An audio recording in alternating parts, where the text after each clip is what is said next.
I'll record this on my computer, and then we can just save it. And Adzi can be the man.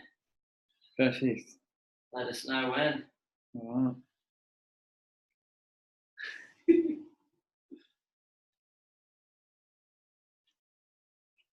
Yo, what's up, Facebook family?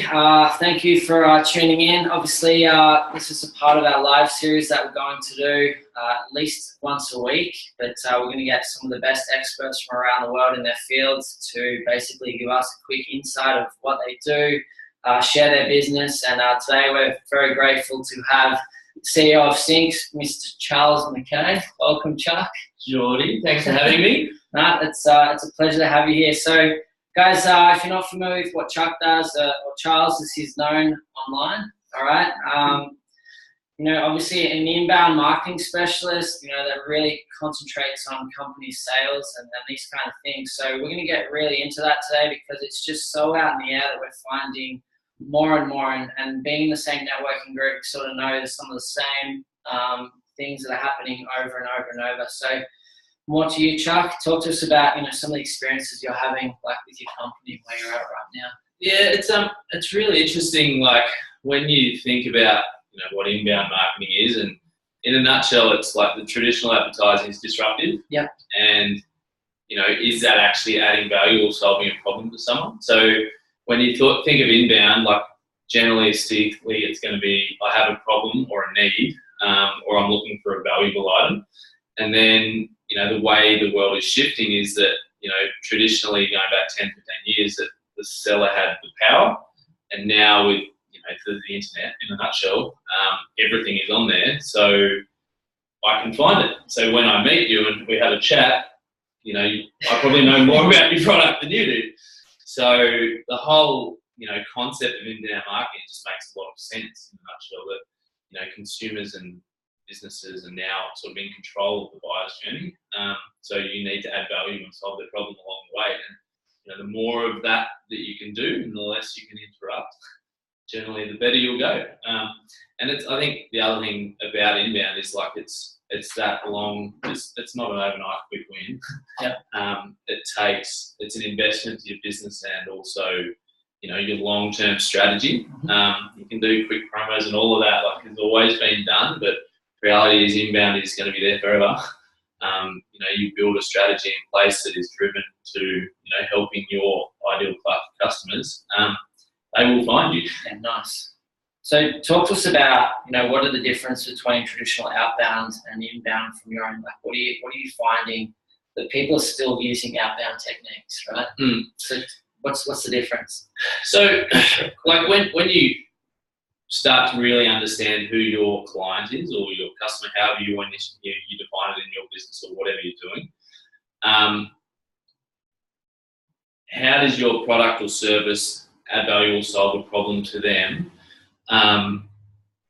Traditionally, when you think of stuff on TV, for example, now TV definitely works. You've got to have a strategy with it and analytics to know how that works, but it's just disruptive. So even if you're on Facebook and you're clicking through and you've been on a website, for example, and you'll see there's sponsored posts, some of that is going to be disruptive and you're like, why is this on my site? And there's a lot of people out there advertising on platforms like that at the minute, but reality is when I'm looking for something that I need in my business, my life, whatever, I'm going to go and do quite specific searches and probably quite long searches on exactly what that is. And the more niche that requirement is, and then when someone explains how to solve my problem, I'm probably going to trust you and they're probably going to ask you how to do it. Yeah, nice. So when you're out and about and you're looking at, one of the things that you mentioned to me like last week was when someone does their research and they go in, the reps, sometimes the sales reps, the actual client knows more than the sales rep. Yeah. So when you have a company that comes to you, what do you look for their sales to help them with their process? Yeah, so like the absolute quickest thing you can do is have a meeting with your sales team and go, right, what are the top 50 FAQ questions you will get as a business? And then voila, yeah. There are the questions that prospect or that person potentially hasn't identified. and hence has reached out to you, and hopefully you then are answering those questions rather than pushing the product to them. That's by far the quickest win. So then you can go and, you know, write 30 to 40 blog articles, or, you know, do some social posts around, you know, how to solve that, how to solve this. For sure, that's the quickest way. So, and that's what that then does is start to get, you know, the sales, if you have divisions, sales and marketing teams are a bit more aligned. Because traditionally, if you look at it, you know, marketing has probably been a bit fluffy, and sales been known as wankers. So, you know, you want to remove that friction and get them closer together. And like I have written an article about the two best, you know, relationships you want to build in a business is a sales and marketing team. You get them aligned. Yeah, nice. And then, you know, you throw other components which traditionally aren't aligned as well, like you throw tech in as well. Yep. Because reality is, you know, most businesses, if you're not technology innovating, then you're going to get beaten. You throw that into the mix, it gets pretty powerful. Yeah, nice. So speaking of content, what are you looking at for content for people that are out there that maybe are wanting to get started with their business? You know, what kind of content are they producing for their company to really be seen and get attention? I think it's like you really need to focus on, you know, your ideal client profile first, and then understand what sector or industry or niche they're in.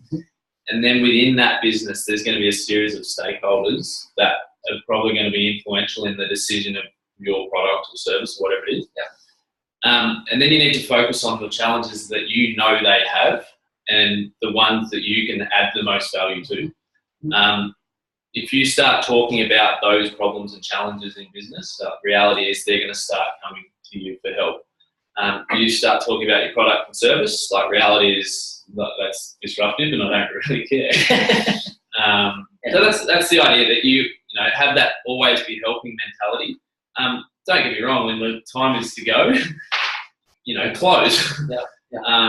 But it's just, you know, all of the guys out there at the minute that have these huge social presences, it's all them sharing their content of how they do stuff. Now that is, in a nutshell, filling their funnel.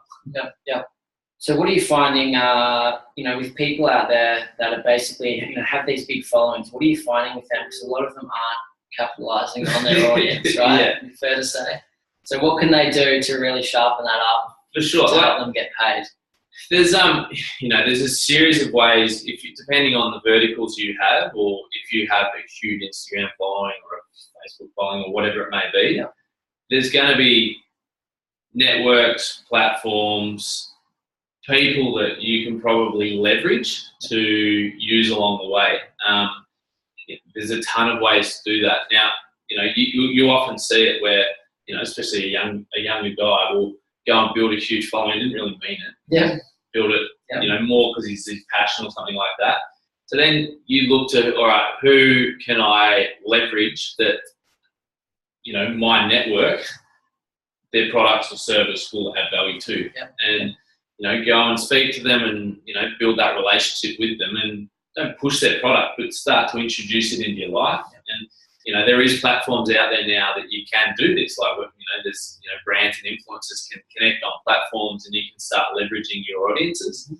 But, you know, I think that, you know, where, depending on where you're at, if you don't have a business yet, you want to leverage other people as much as you can, because reinventing the wheel is quite hard. And other people, you know, spend a lot smarter than me on doing that stuff. So, you know, find a product or service that you align with, and then, you know, get around it. Nice.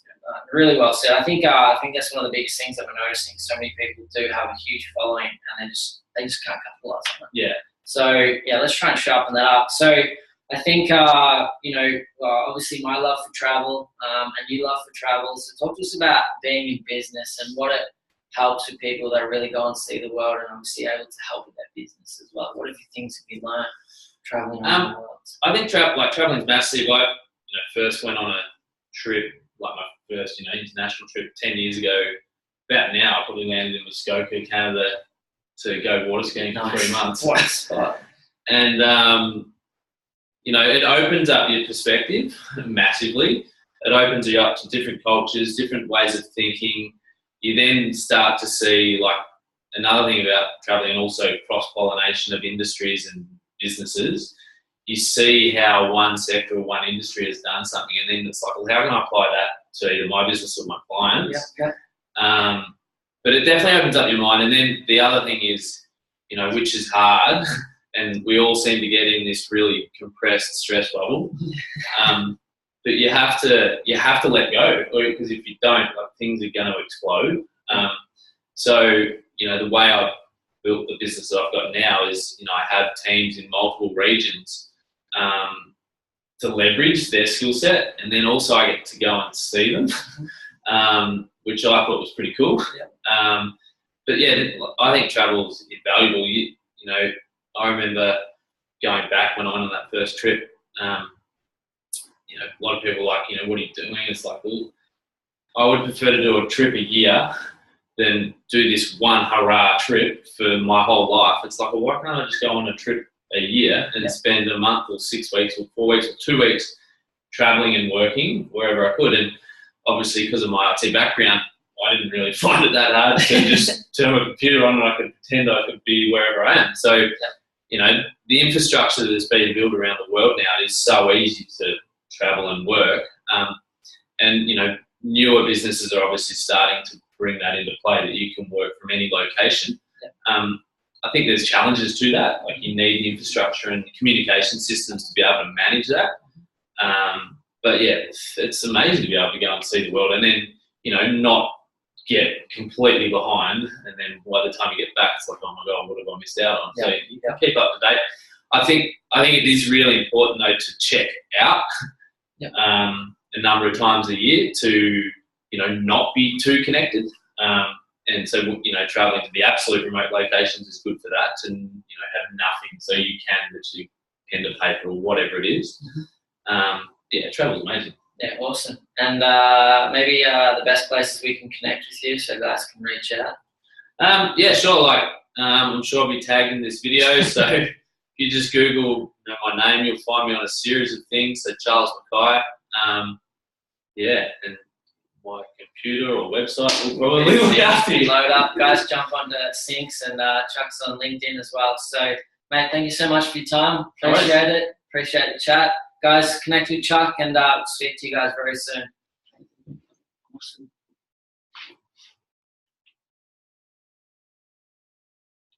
A few viewers. Is that all right? Yeah, perfect. Ah, piece of cake. Yeah.